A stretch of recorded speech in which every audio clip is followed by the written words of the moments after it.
Bonsoir à tous.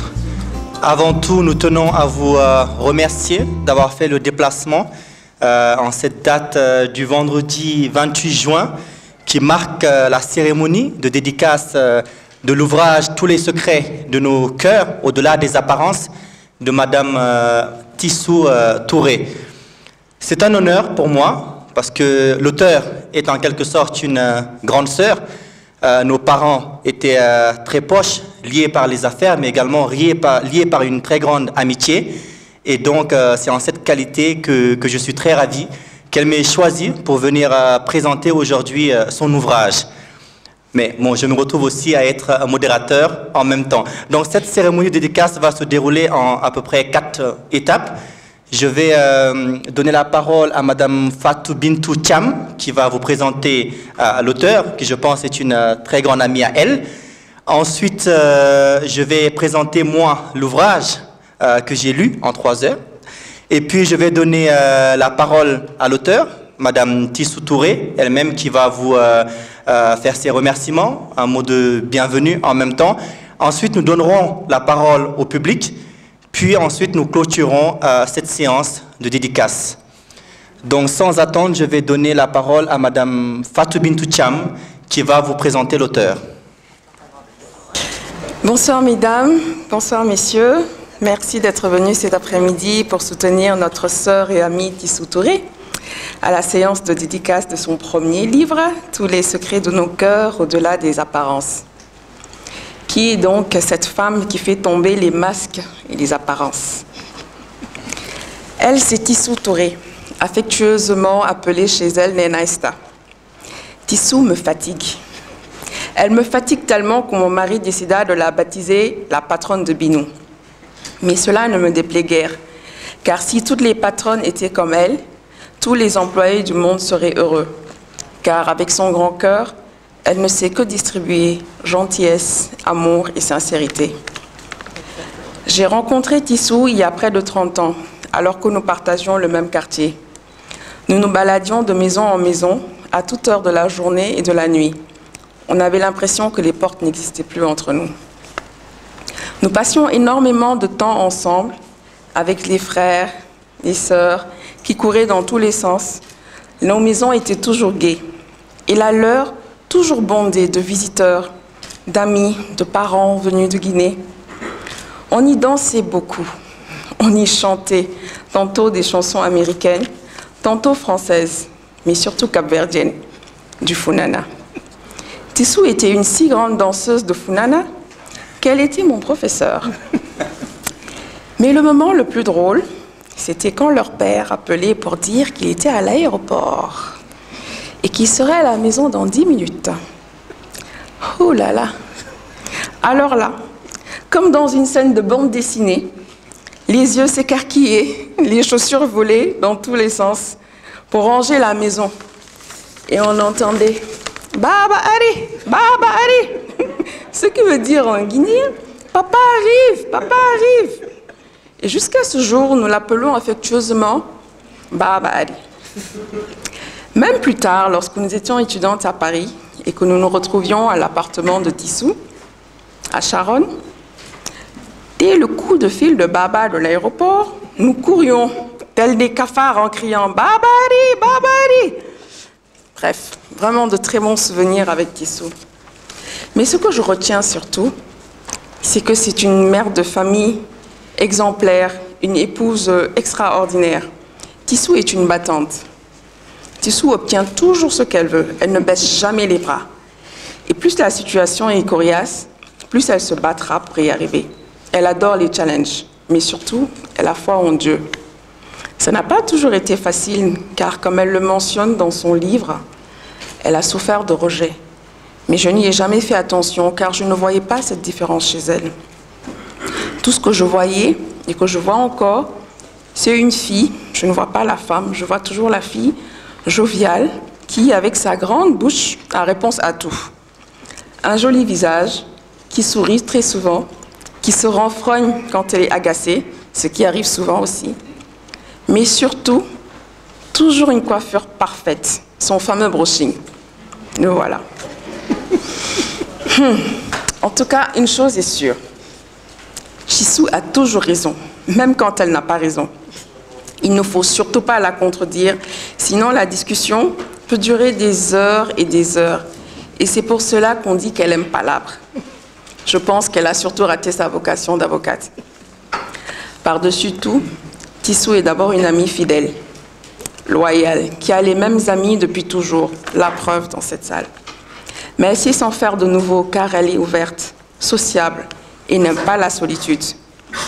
Tissou adore partager, raison pour laquelle elle a voulu nous livrer à travers cette fiction tous les secrets de son cœur pour aider ces personnes qui souffrent en silence, qui se sentent opprimées à se libérer des apparences.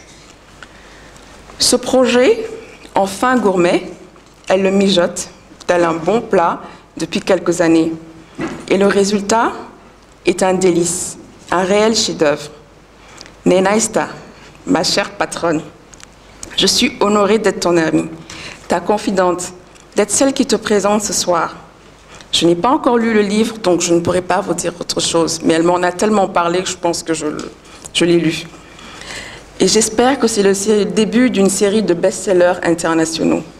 Au nom de toutes les amies présentes, de celles qui ne sont pas là, en particulier Ama, qui peut être là, et Anta, qui est aux États-Unis, de ta famille, présente ou absente, je t'encourage, je te félicite. Je ne serai pas longue du tout, parce que je ne pourrai pas tenir. Tout ce que je peux te dire, c'est que je t'aime, ma Tissou.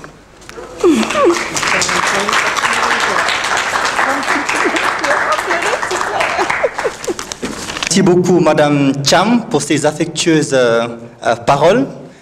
Je sens déjà que Madame Touré est très émue.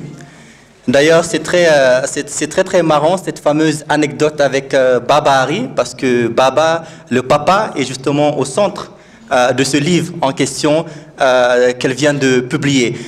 Sans tarder, je vais laisser la parole à Dr Abdoulaye Diallo, qui est le directeur de l'Harmattan Sénégal, qui vient juste d'entrer dans la salle et qui va vous glisser lui aussi quelques mots de bienvenue.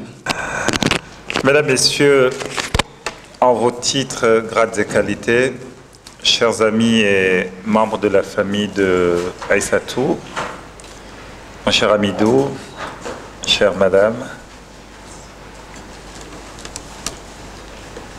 je vais vous souhaiter la bienvenue, même si je considère que vous êtes chez vous. Pourquoi? Parce que le livre de la personne que nous lançons cet après-midi, Aïssatou n'est rien, personne d'autre que ma sœur, même si c'est hier finalement qu'on a pu nous retrouver pour la première fois. Vous dire aussi tout le plaisir qui est le mien de me retrouver encore une fois ici pour dire quelques mots à l'occasion du lancement de notre livre, mais un livre qui cette fois-ci est un livre de ma sœur. Pourquoi? Parce que le livre est édité par le groupe Harmattan, mais surtout par l'Harmattan Guinée. Et ce n'est pas un hasard si nous nous retrouvons aujourd'hui dans les locaux de l'Harmattan Sénégal pour lancer ce livre, qui, je le rappelle, si besoin en était, a déjà connu un franc succès à l'occasion du lancement qui a été organisé à Conakry. Il faut vraiment s'apprêter à Aïssatou Diallo, avoir le parcours qui est le sien pour réussir la prouesse de vendre 500 exemplaires d'un livre à l'occasion d'une seule activité. Amidou, prends-y de la graine. Voilà. Et mon plaisir aussi est d'autant plus grand que le livre que nous lançons aujourd'hui n'est pas simplement un roman, n'est pas simplement un livre de fiction, mais c'est surtout un livre témoignage. Mais un livre témoignage qui est en même temps un livre d'engagement. Pourquoi? Parce que il faut avoir du vécu, il faut avoir de la personnalité, il faut être généreux et surtout avoir envie de partager pour pouvoir coucher sur papier les mots que Aïssatou a eu à écrire. Pourquoi? Parce que je serais fier, Aïssatou, que ma fille Yariana, qui se jette sur ton livre, puisse avoir la personnalité qui te caractérise. Pourquoi? Parce que, et ça, les mots que je formule sont des mots que je puise au fond de moi. Pourquoi? Parce que je sais ce que c'est que le poids de la culture. Dans le mot culture, j'englobe tout ce que je vais oser dire et tout ce que je n'oserais pas dire. Je suis un universitaire. Dans la culture, on peut y mettre les poids de la tradition. Dans la culture, on peut y mettre les charges de son expérience. On peut y mettre surtout le poids de l'entourage. Et réussir à transcender tout ce vécu et surtout avoir la capacité de pouvoir porter sur écrit. C'est-à-dire tout le travail est là. Mon métier, en dehors du fait que je suis éditeur par passion. Moi, mon métier, je suis un universitaire. Mon rôle est d'apprendre les gens à écrire. Mon rôle est d'apprendre les gens à réfléchir. Et je vois toute la difficulté de nos étudiants à pouvoir réfléchir sur un sujet et le rendre pour que le texte rendu soit un texte digeste, un texte qui dise quelque chose. Et le livre d'Aïssatou, à travers ce qu'elle nous narre dans son texte, est un livre d'engagement. Il faut être une personne engagée pour pouvoir le faire. Et son parcours, je ne vais pas raconter tout le livre, mais est un parcours, comme je le dis, que j'aurais bien aimé que ma fille ait. Je ne peux pas trouver mieux, c'est-à-dire des mots beaucoup plus forts à Aïssatou pour dire tout le respect et toute l'admiration que j'ai pour toi, pour ton parcours, pour ton expérience de vécu. Pourquoi? Parce que tu es une grande dame. Tu es une grande dame. Et je le dis en le pensant fortement, et je le dis également surtout en souhaitant plein succès à ce livre, et surtout que ton livre en inspire d'autres. Pourquoi? Parce que l'intérêt de cet ouvrage, c'est qu'il puisse servir de guidance, le mot n'est pas trop fort, pour les jeunes qui sont derrière, filles ou garçons. Pourquoi? Parce que nous sommes dans une société avec ses pesanteurs, que ce soit la société Alpulaar dans laquelle nous avons grandi, mais au-delà de la société Alpulaar, c'est toute la société humaine qui est aujourd'hui en ballottage entre une modernité universalisante qui envahit et la personne, le tréfonds de la personne que nous sommes. Maintenant, il faut pouvoir tenir tête à ce qui nous envahit pour pouvoir exister. Et au-delà, en fait, de ce que Aïssatou raconte dans le livre, elle nous apprend à être nous-mêmes. Elle nous apprend à vivre nos rêves. Elle nous apprend à ne pas laisser les autres décider de ce que notre vie sera. Toute la difficulté est là. Je suis père de famille. J'ai été fils d'un père qui avait aussi dessiné tout un parcours. Si j'avais personnellement suivi ce que mon père voulait, peut-être qu'aujourd'hui je serais entre le ministère des Finances ou le palais présidentiel. Parce que je devais faire l'école nationale d'administration, sortir avec un...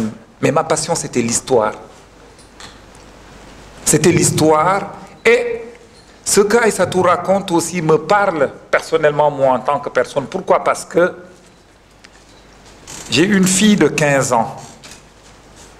Je suis en train de me battre à sa place pour qu'elle puisse exister dans la société qui est la nôtre, dans la société Alpulaar où l'individu ne doit pas exister, où le désir de la personne doit se conjuguer à la première personne du pluriel.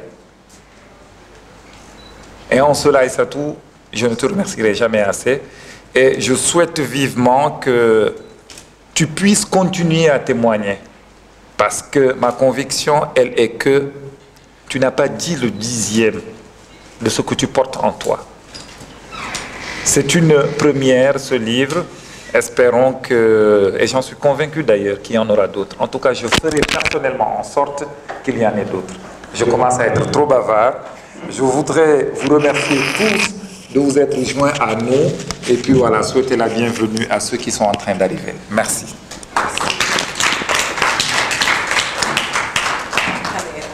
Merci beaucoup, docteur Diallo, pour ces paroles. Je dois dire que Tissot est bien gâté, hein, connaissant le docteur, tout le temps qu'il a pris pour faire un témoignage sur sa personne et sur son livre. Ce n'est pas tous les jours que ça arrive. À présent, je vais me lever pour vous présenter l'ouvrage de l'auteur. Je ne vais pas assis parce que j'ai horreur de lire quand je suis assis. Donc je vais aller au pupitre et puis je vais vous présenter l'ouvrage de Madame Tissot Touré. Docteur Abdoulaye Diallo, Madame Fatou Bintou Cham, Madame Tissot Touré, Monsieur Sadakan, honorables invités. Je refais cette formule parce que, bonsoir, je refais cette formule parce que j'enlève la casquette de jeune frère, la casquette d'ami, pour porter la casquette de critique littéraire, bien évidemment sous la haute surveillance de Monsieur Sadakan, figure incontournable des lettres de la littérature africaine. Donc, quel est cet ouvrage qui intrigue tout le monde et qui fait autant tabac en ce moment à Conakry? Alors, tous les secrets de nos cœurs, au-delà des apparences, est une autofiction, c'est-à-dire un mélange entre les éléments autobiographiques renvoyant à ce que l'auteur a vécu et la fiction, qui n'est rien d'autre que le rajout d'éléments fictifs ou basés sur l'interprétation personnelle de l'auteur. Mais à travers les mots choisis, on comprend toute la profondeur des événements qui ont marqué l'auteur et qui rendent l'ouvrage si original. En effet, rien ne m'a semblé faux dans ce que j'ai lu. Ce livre est en quelque sorte un journal intime sorti tout droit de son jardin secret, au plus grand bonheur des lecteurs qui ont à le parcourir. La seule chose qui m'a un peu enquiquiné, c'est la petite retenue dont elle fait preuve quelquefois et qui diffère d'un journal intime qui se veut, de par son étymologie, d'être sans tabou, sans frontières, sans limites, n'étant connu que de son propriétaire uniquement. En effet, dans cet ouvrage, c'est avec une certaine pudeur et une certaine retenue que l'auteur aborde son passé. Cette pudeur, elle a dit, elle le doit à son éducation, elle le doit à la culture africaine qui veut que la femme, à travers le Soutoura, conserve le secret sur sa vie familiale et sur les dures épreuves qu'elle a rencontrées au cours de sa vie. Mais la technique littéraire qu'utilise Aïssatou pour piloter cette prudence, elle le doit à sa culture et à sa formation occidentale et française, comme elle n'a pas peur de le dire si haut. Car c'est à travers des tournures bien ingénieuses qu'elle expose le moins possible son mari, ses enfants et même les autres membres de sa famille. En effet, elle crée des personnages fictifs. Isaac, qui est issu d'une famille, quitte le cocon familial, et puis pour aller à la conquête du monde. Et plus tard, bien évidemment, il aura une fille qui s'appelle Sarah. On comprend très rapidement qui sont ces personnages. Mais je pense que cette forme de thérapie qui consistait à s'exprimer à travers l'autofiction ne suffisait pas à Aïssatou pour qu'elle vide entièrement son sac. Alors elle raconte à nouveau la même histoire en changeant le nom des personnages. Et là, Isaac devient Diamma, signifiant la nuit en peul. Avec ces nouveaux surnoms, elle donne beaucoup plus de descriptions. On sent que l'introspection devient plus sincère. Elle va jusqu'à effleurer les sentiments du paternel lors du décès de sa mère. Le processus de guérison s'entame alors. Et on le voit car juste après ce chapitre, elle revient sur l'incident qui a fait déborder le vase, à savoir la dispute avec son père.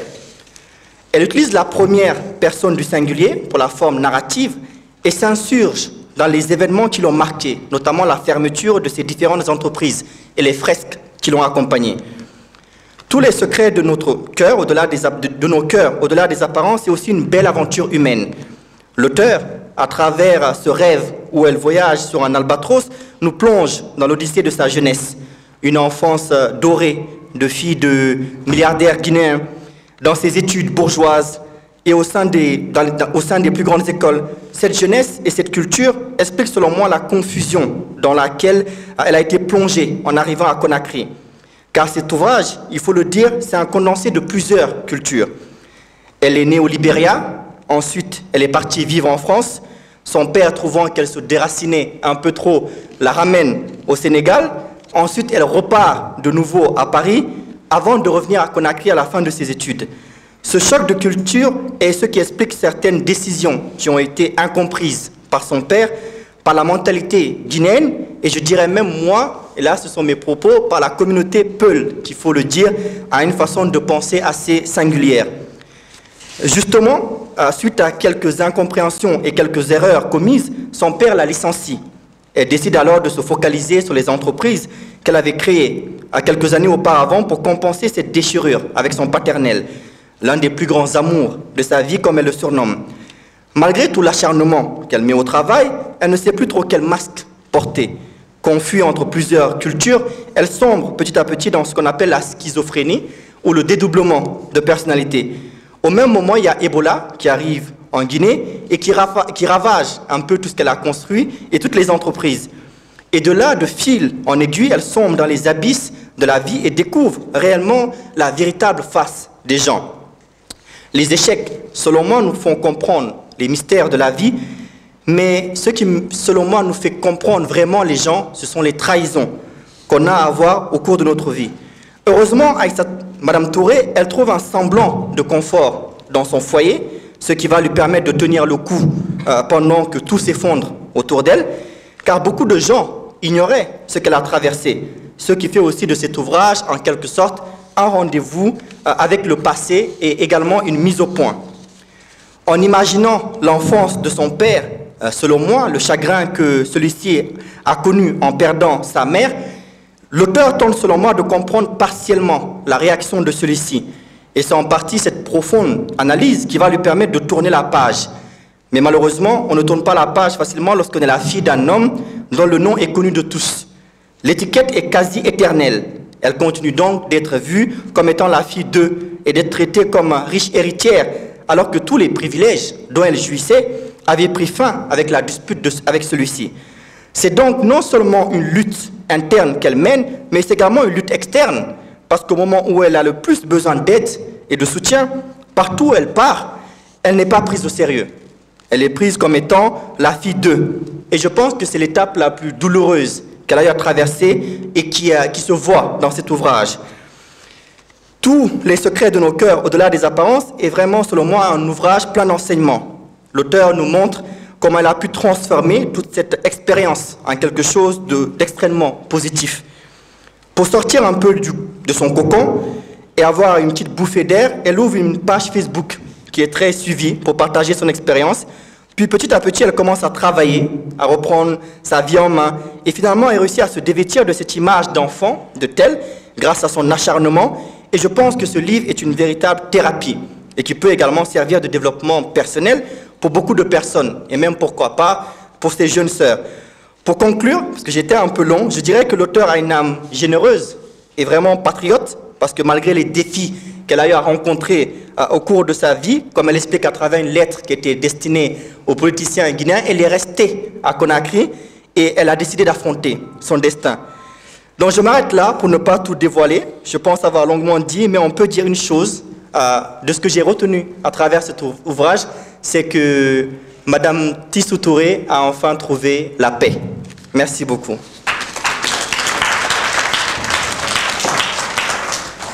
Je vais, sans attendre, donner la parole à l'auteur. Rebonsoir à tous. Moi, je ne sais plus trop quoi dire parce que vous m'avez présenté, Binou m'a présenté. Il est où d'ailleurs? Docteur est parti, mais il m'a présenté. Toi aussi, tu viens de me présenter à travers mon bouquin. Je ne sais plus trop quoi dire, sauf que je suis vraiment heureuse d'être là. J'ai ma famille qui est là, ma petite sœur Bintou, son mari qui est avec elle. des amis d'enfance avec qui j'étais à l'école. Le papa de Binou qui est mon papa, hein, mon mari, Tchamalak Kale, Marlène, Monsieur Ba, Francis que j'ai jamais rencontré, qui est là aujourd'hui. C'est la première fois que je le vois. Sur Facebook, on se parlait beaucoup. Monsieur Sadakan, c'est vraiment un honneur. Il m'a invité à son émission hier, donc vous me regarderez lundi à 22h. Hein. Voilà. Et pour ceux que je n'ai pas cités, docteur Barry, bah, j'ai une autre de mes sœurs qui vient d'arriver, Aïe. Voilà, et donc tout le monde, vraiment, ça me touche. Je sais que ce n'est pas évident, c'est la fin de la semaine, avec les bouchons, avec tout ce qui se prépare pour le week-end. Donc j'ai beaucoup de gens qui ont annulé à la dernière minute, mais je suis ravie d'être là et partager que vous soyez à côté de moi pour partager ce moment qui est très très important pour moi. Qu'est-ce que je peux dire d'autre? Peut-être que lorsque vous me poserez des questions, je pourrai vous répondre. C'est juste dire, ce livre, il fallait que je le fasse parce que j'étais malade. J'étais vraiment malade, mais je ne l'ai jamais montré parce que je me dis, je n'ai pas à le montrer. Parce que si je le montre, je risque de provoquer peut-être de la tristesse et j'aime pas répandre la tristesse. Donc voilà, je l'ai fait, j'ai réussi, ça a été très long. Binou est l'une des rares qui sait parfaitement ce qui s'est passé depuis le début. Elle a été à mes côtés et je l'en remercie. J'ai même pas ce que j'ai traversé, ma famille. Je voulais pas inquiéter ma famille non plus, mes frères et sœurs, c'est pour ça que je n'en ai pas vraiment parlé. Même mes sœurs les plus proches ne savent pas ce qui s'est passé ces dernières années. Ni ma mère, je lui en ai parlé il n'y a pas longtemps. Il y a à peu près 1 mois que je lui ai tout dévoilé, ce que j'ai traversé. Et ce livre, j'ai voulu vraiment le faire parce qu'il fallait que je guérisse. J'étais vraiment malade. Je vous rassure, je suis guérie. C'est vrai que je n'ai pas dit le centième de ce qui m'est arrivé, mais ce n'est pas le but. Le but de ce livre, c'était vraiment, je me dis, si moi je traverse ça, d'autres personnes le traversent. Et c'est vraiment pour aider les gens. Parce que j'ai appelé ça tous les secrets de nos cœurs. J'aurais pu dire tous les secrets de mon cœur. Mais chacun de nous a des secrets enfouis et personne ne parle et c'est pas bon. Parce qu'on le garde et ça rend malade. Et moi, c'est ce que j'ai fait ces dernières années. Et il a d'ailleurs fallu que enfin, c'est mon mari qui m'a aidé à m'en rendre compte. Parce que moi qui adore les gens, qui suis passionnée, je commençais à haïr l'être humain. Et c'est mon mari qui a tiré la sonnette d'alarme en disant « Fais gaffe, tu es en train de devenir un monstre. » Tout simplement. Et là, je me suis dit « Waouh, il faut que je fasse quelque chose. » Et c'est là que j'ai commencé justement cette thérapie, parce qu'elle était nécessaire. Mais en réalité, ce livre, je l'ai commencé le 13 juin 2015, le jour de mon anniversaire. Mais j'ai mis énormément de temps à l'écrire parce que j'avais peur de raconter ce qui m'est arrivé. Et je trouvais vraiment le fil conducteur et la formule qu'il fallait adopter pour ne pas choquer et surtout pour ne pas encore me fâcher avec mon papa. Je ne voulais pas raconter ce qui m'est arrivé, ce qu'on m'a fait ou ce que j'ai fait, parce que j'ai fait des erreurs et il faut reconnaître ces erreurs. Mais vous savez, quand on est fille d'eux, on a déjà tout tracé pour soi et on ne nous prépare pas à la vraie vie, malheureusement. Et des fois, on arrive et on se rend compte de la vraie vie et là, c'est difficile. Parce que justement, pour nous, tout est beau, tout est rose et tout d'un coup, tout s'arrête et il faut réagir. Donc, c'est ce qui a été le plus difficile. Donc, le livre, je l'ai vraiment terminé, on va dire, en quelques mois. Je l'ai repris en février. Et d'ailleurs, pour me mettre la pression, j'ai appelé mon éditeur, j'ai dit, écoute, mon livre est presque fini. Et ça, c'était en février de cette année. Alors que non, j'avais même pas encore le fil conducteur. Donc, il a fallu que je me mette une pression parce que j'ai tout fait, j'en pouvais plus. J'ai dit non, il faut que parce que tout le monde me disait, fais ce livre. Binou me l'a dit, beaucoup d'amis, tant que tu n'auras pas fait ce livre, ça n'ira pas. Il faut que tu sortes ce qui est en toi. Et donc, j'ai appelé Sansi Kaba de l'Harmattan Guinée et je lui ai dit, écoute Sansi, mon livre est presque fini, on va le lancer le jour de mon anniversaire. Ah bah là, il fallait se mettre au travail. Donc j'ai écrit de février à avril, non-stop, je ne dormais plus. Je dormais 3 heures, 2 heures par nuit. En avril, je suis allée m'isoler à Paris. J'avais rendez-vous chez le médecin. Et je me suis dit, il faut que je me coupe de tout pour pouvoir le terminer. Donc j'ai réussi à le faire en 1 semaine. Et puis c'est dans l'avion que j'ai fait la conclusion. Voilà, au retour. Et après, il fallait le relire par des amis. Et puis les gens de l'Harmattan en France m'ont dit que c'est un projet fou. Mais bon, comme dit Abinou, Tissou obtient toujours ce qu'elle veut. Donc j'ai obtenu ce que je veux. Le livre a été lancé le 13 juin. Et puis je me suis dit, je le lance à Conakry, mon pays d'origine, même si je n'ai pas grandi là-bas. Mais le deuxième pays, c'était le Sénégal, parce que moi, je suis sénégalaise. Voilà, c'est ma deuxième patrie. Et le troisième pays, c'est en septembre, c'est en France, parce que justement, c'est la France aussi que je connais. Voilà, en gros, comment s'est passé tout ce processus d'écriture. Et honnêtement, ça me fait chaud au cœur de vous voir tous, et des amis d'enfance. J'ai même envie de verser une larme, parce que elles ont fait ce déplacement, et c'est des amis depuis plus de 30 ans. Binou qui est là, on était voisins, son papa qui est là, Marlène qui était à Conakry avec moi, mes 2 sœurs, Aïe et moi, on a toujours été très proches, et pourtant on n'est pas de la même mère, mais ça ne se voit pas dans notre famille. Et c'est ça, et c'est pour ça que je tire mon chapeau à mon père, parce que les familles polygames, c'est pas évident. Et papa a réussi ça. Tous ses enfants sont de même mère. Et d'ailleurs, vous le verrez dans le livre, je vais vous lire ce passage dans les remerciements, où je mets à mes 3 mamans, celles qui m'ont fait découvrir qu'il n'y a jamais trop d'amour pour un seul cœur. Et aujourd'hui, si j'ai fait ce livre, c'est pour passer à autre chose de ma vie. Ça n'a pas été simple, mais je suis contente d'être passée par là, parce que je sais ce que c'est maintenant la vie. Et puis voilà, et dire à tout le monde, accrochez-vous, parce que c'est pas facile, c'est ça la vie, malheureusement. On voudrait que ça soit beau, mais elle est belle, quoi. Il faut continuer de vivre. Et dire encore, je le redis encore une 2e fois aujourd'hui au Sénégal, à mon papa qui me pardonne pour toutes les erreurs que j'ai faites. Je suis un être humain, tout le monde fait des erreurs. Il faut juste savoir les reconnaître et passer à autre chose, et surtout ne plus les refaire. Voilà. Et moi, je pense que j'ai beaucoup appris, et je réfléchis beaucoup maintenant avant de poser des actes. Voilà. Donc merci vraiment d'être venu. Et vous me direz ce que vous pensez de mon livre. C'est un livre fou, hein, il n'est pas comme les autres livres, non, sérieusement. Et vous allez découvrir des parties que vous connaissez déjà, beaucoup d'entre vous. Voilà. Merci à vous. Merci, il y a des questions. Il y a des questions. Merci beaucoup, Madame Touré, pour ce témoignage. Sans plus attendre, je vais donner la parole au public. Ce que je vais dire, peut-être j'aurais pu le dire à la place du père de Tissou, parce qu'elle a grandi dans mes bras. Et je pense que vous qui êtes ici, même moi, nous sommes tous des enfants de quelqu'un. Et ça nous suit, probablement. Parfois ça nous avantage, d'autres fois ça nous désavantage. Mais c'est ça la vie.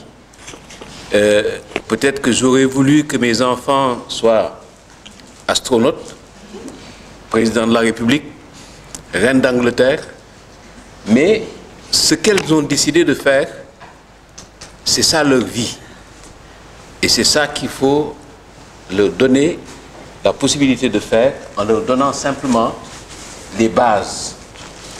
Et ces bases, je crois que à Ouakam, vous avez pu les unes et les autres, les uns et les autres, parce que Tissou était là-bas avec ses frères, et aujourd'hui, je peux vous dire que mes enfants, leurs amis d'enfance, ce sont les Diallo. Ce sont les Diallo. On était côte à côte.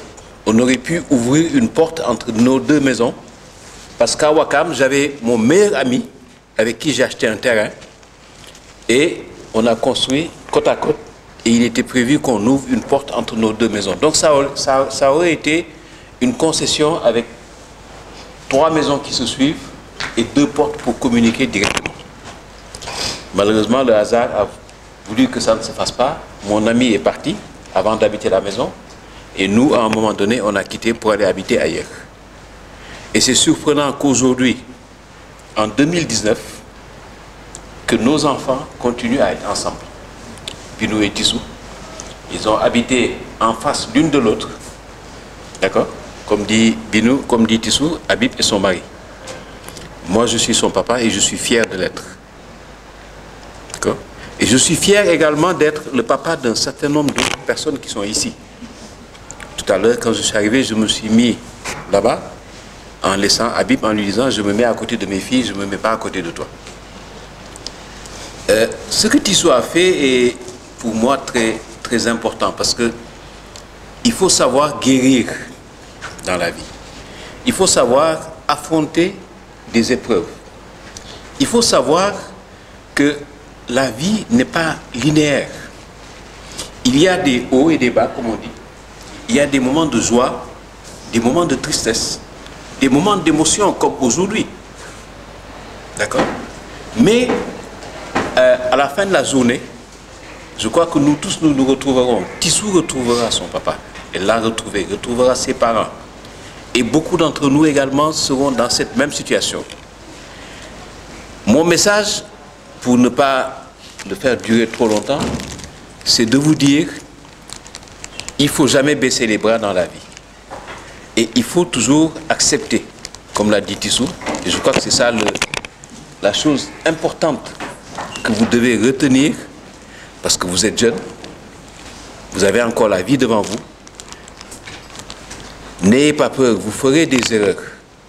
Vous continuerez à en faire, mais chaque fois que vous en ferez, acceptez de reconnaître vos erreurs. Et une fois que vous avez reconnu, ne les refaites plus. Mais ne partez jamais avec l'idée que ça y est, la vie c'est fini, je ne ferai plus d'erreurs de ma vie. Moi, je continue à en faire. Je vais avoir 70 ans bientôt. Même si ça pose problème à Binou, parce que chaque fois qu'on la voit, on lui demande si c'est ma petite sœur. Donc, alors, je ne sais pas si c'est parce que ça la rajeunit, que ça me rajeunit, que ça la dérange, ou c'est parce que ça la vieillit, que c'est dérangeant. Mais en tout cas, Tissou, encore une fois, en mon nom, au nom de Tata Awa, je dirais Maman Awa, au nom de Tierno, de Oumi, Habib, Ablaï, au nom de mon père qui est encore en vie et qui te connaît, je souhaite que nous nous retrouvions plusieurs fois pour la suite de cette aventure et que la suite ne soit plus pour raconter les problèmes, mais les succès de ta vie. Bravo, Tissou. Bon, je n'ai pas fait de discours, je ne sais pas quoi te dire. Je n'ai pas encore lu le livre. Donc comment tu dis en français? I reserve judgment. Donc moi c'est Aïe, je suis une des petites sœurs de Tissou. Bon, comme elle l'a dit, on n'est pas de même mère, mais on a grandi dans la même maison. Papa a tenu à ce que les enfants soient... Tous ces enfants grandissent ensemble et qu'on soit une seule famille. Okay? Donc les familles polygames, certes, c'est pas facile. Il y a des hauts, il y a des bas. Tissou, bon... Ouais, nous deux, on n'a pas vraiment... on se comprend. Certaines personnes dans des familles polygames seront un peu plus proches l'une de l'autre. Bon, Tissou, nous, on est assez proches. On se ressemble même. Les gens pensent qu'on est de la même mère. Quoique je suis plus jolie. Et voilà. Donc, écoute, félicitations sur ce livre. On ne sait pas ce que tu as traversé. Tu ne nous as pas tout expliqué. Tout le monde traverse des moments difficiles. On a tous eu nos hauts et nos bas. C'était ta manière de t'exprimer, c'est ta manière de guérir, comme tu dis. J'espère que ça a été... Comment tu dis? I hope you reached your goal. Ok. Je vais les mélanger parce que vraiment... I hope you reached your goal and que maintenant que tu peux passer, que tu peux aller de l'avant, que tu peux réparer tes relations dans la famille que tu as besoin de réparer. Ok? Fais un effort, continue à faire un effort vis-à-vis de la famille. Ne t'éloigne pas. Okay. Quand on a des invitations, reste, viens avec les enfants. Et on continue à faire de notre mieux. N'est-ce pas?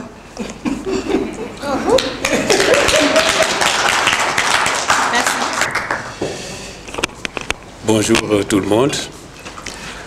Je commencerai d'abord par dire ma gratitude, ma reconnaissance à Madame Touré, que je ne connaissais pas il y a seulement un mois, mais c'est un ami commun qui fait des émissions sur le livre à Conakry qui m'a parlé d'elle. Et c'est comme ça que je suis rentré en contact, quand eu ce contact. Donc, elle m'a parlé du livre quand elle me l'a donné, elle me l'a raconté. Et quand elle m'a raconté l'histoire, ce qu'elle avait écrit, tout de suite, moi, j'ai été emballé. Et j'ai eu le livre un jour, peut-être avant l'émission, et j'ai passé la soirée à lire ça, bien que je n'aime pas lire la nuit. Et oui, et ce que j'ai retenu, alors ce qui m'a bouleversé dans cette histoire-là, c'est d'abord, c'est un drame, c'est vrai, hein, le drame d'une fille qui a eu cette séparation brutale avec son père, mais surtout cette résilience parce qu'elle a refusé, quand même malgré tout pour retrouver ce père-là, pour battre, mais pour se battre, en même temps se battre pour réaliser sa vie. Mais en même temps, je ne sais pas si elle n'a pas tellement tout raconté. Hein. Il y a cette pudeur. Elle a dit à demi-mot. J'ai eu l'impression, comme je disais à l'émission qu'on a enregistrée hier, qu'elle a essayé d'écrire ce qu'elle a tué pendant des années, mais qu'elle avait envie de sortir pour se retrouver elle-même, et puis pour se réconcilier avec son père, et puis aussi se réconcilier avec le reste, parce qu'à la fin, elle disait que ce qui l'a sauvée, c'est pas seulement cette prise de parole-là, dont elle a beaucoup souffert de ne pas avoir fait auparavant, mais surtout de pouvoir retrouver son père, de pouvoir retrouver l'humanité, qu'elle dit finalement. Alors, elle a montré aussi comment ce qu'il a éloigné de son père. Elle indique cette triple culture qu'elle a, guinéenne, française et sénégalaise. Peut-être que ce père qui est resté, lui, d'un seul bloc, hein, n'est-ce pas, qui a seulement peut-être sa culture guinéenne, on devine cela. Et donc, ça a rendu le dialogue impossible. Mais quand même, cet effort surhumain qu'elle a fait pour aller vers son père qui l'a abandonné. Et puis, évidemment, la difficulté, elle a était obligée presque de nager à contre-courant parce qu'elle avait tout contre elle. Tout le monde l'abandonnait, personne ne voulait l'aider parce on considérait qu'elle était une enfant qui n'avait pas besoin d'être aidée. Parce que quand on est avec, comme on dit, une cuillère en argent dans la bouche, les gens ne sont pas prêts à vous tendre la main quand vous sombrez. Alors c'est un livre qui a plusieurs lectures. Hein. Moi, c'est ce qui m'a plu là-dedans, qui est une leçon de vie et une leçon de résilience. Et puis aussi, surtout à la fin, comment ça se termine, une histoire douloureuse, mais il y a une sorte de happy end quand même. Parce que finalement, elle dit, on dit ici l'homme est le remède de l'homme, hein, c'est Senghor qui traduit comme ça ce que disent les Wolof Nit et Garabam. Alors, elle dit que pour se sauver, pour se retrouver, elle l'a dit tout à l'heure, elle était arrivée à détester l'être humain, mais finalement, c'est ça qui l'a sauvée. Dire, je vis avec les êtres humains sur Terre, et que peut-être la voie de salut, c'est de les retrouver, d'aimer ces gens, de leur donner l'amour. Peut-être cet amour que son père lui a refusé, mais l'amour derrière lequel elle a couru toute sa vie. Alors maintenant que je ne sais pas si la retrouvaille a été parfaite, elle ne le dit pas, parce que ce roman, en fait, il faut dire, c'est pas des aveux complets. Hein. On sent une réticence. Elle n'a pas voulu se dénuder complètement, comme on dit, hein, quand j'utilise une image. Elle a parlé vraiment sans se révéler. Hein. Elle me disait d'ailleurs, avant qu'on commence, oui, je ne vais pas entrer dans le fond. Bon, je lui dis, c'est pas mon genre, on peut rester sur le dessus. Voilà, donc c'est un roman, mais surtout c'est un roman qui est très bien écrit, hein, quand même, hein, vraiment des talents d'écriture. Maintenant, la leçon qu'on peut en tirer, c'est, oui, il ne faut pas désespérer, n'est-ce pas? Il faut toujours, comme on dit, tant qu'il y a de la vie, il y a de l'espoir. Vous l'avez montré en vous battant, en résistant. Et puis, avoir les siens autour de soi quand on traverse des épreuves. Hein. On voit l'humour un peu qui a égayé ce roman, comment dire, les mots des enfants, hein, qui sont vraiment, qui éclairent le roman d'une joie incroyable, n'est-ce pas? C'est un peu cela, c'est un roman en plusieurs morceaux, une tranche de vie autobiographique qu'on a essayé parfois de comédie, changer les noms de manière romancée. Déjà, comme reste quand même un récit sur une tranche de vie qui peut être utile quand on le lit, qui peut indiquer comment cheminer dans la vie. Hein. Et merci surtout de me faire l'invité d'honneur. Je ne sais pas si je le mérite. Merci en tout cas, j'en suis reconnaissant. Merci. Madame, pour ces mots. Avant de redonner la parole à Mme Touré pour qu'elle dise le dernier mot, j'ai envie de remercier une autre personne parce que tout le monde s'est un peu tourné envers Mme Touré. Mais moi, j'aimerais remercier aussi son époux, son mari, parce que quand on traverse des épreuves aussi difficiles dans la vie, il faut le dire, c'est parce que aussi on a un conjoint, on a une personne qui est avec nous et qui nous protège et puis qui nous accompagne dans ces dures épreuves. J'aimerais aussi remercier ses enfants, parce que tout à l'heure j'en discutais avec elle, elle m'a dit que c'est vrai qu'ils étaient petits, mais elle a une anecdote où elle n'avait plus rien, ils étaient habitués à aller en vacances à l'étranger, mais elle n'avait pas cette fois-ci d'argent pour leur payer les billets d'avion. Et elle les a fait asseoir, elle leur a expliqué la situation et ils ont compris. Et je peux vous dire que cela aussi témoigne de l'éducation qu'elle leur a donnée malgré qu'elle était dans la difficulté. Donc cette cérémonie touche à présent à sa fin. Je tiens aussi à préciser qu'il y a un cocktail qui est offert bien évidemment par l'auteur. Et avant de vous quitter, je vais la laisser dire le dernier mot. Je n'ai plus rien à dire. C'est le rituel. C'est le rituel, mais qu'est-ce que je peux dire d'autre? Juste vous remercier tous, remercier l'Harmattan d'avoir accepté qu'on fasse la dédicace ici. Bon, c'est normal aussi, hein, c'est mon éditeur. Merci à M. Sadakan, merci à ma famille, à mes amis, à tout le monde. Hein, voilà. Donc, il y a un petit cocktail qui est offert pour qu'on puisse discuter si vous voulez avoir un peu plus de détails. Et puis voilà. Donc, merci vraiment à tous d'avoir fait le déplacement. Merci.